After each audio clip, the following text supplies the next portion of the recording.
این بابا هر روز بیدار میشه دنبال یه راه جدید برای مردن ولی نمیمیره. دوشنبه عسل میدزده، 106 تا نیش میخوره ولی نمیمیره. سه‌شنبه تخم شترمرغ میدزده، شترمرغ یه لگد بهش میزنه.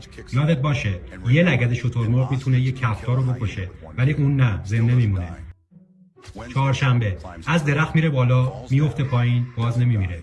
پنجشنبه یه عقرب میخوره، 8 تا نیش میخوره، نمیمیره. جمعه با یه مار سمی روبرو میشه، به هم خیره میشن و عجیب این که ماره میمیره اون نه. واسه خودش یه قهرمانیه. تا همین امروز زنده است.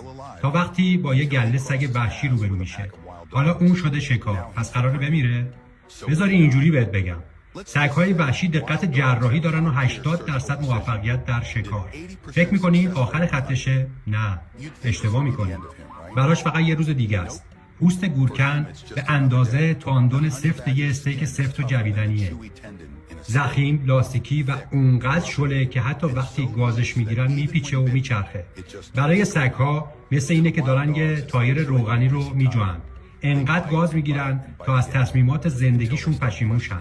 این یارو از آهن ساخته شده، پر از زخم، ولی کافیه یه چرت بزنه برمیگرده مثل اینکه هیچ اتفاقی نیفتاده.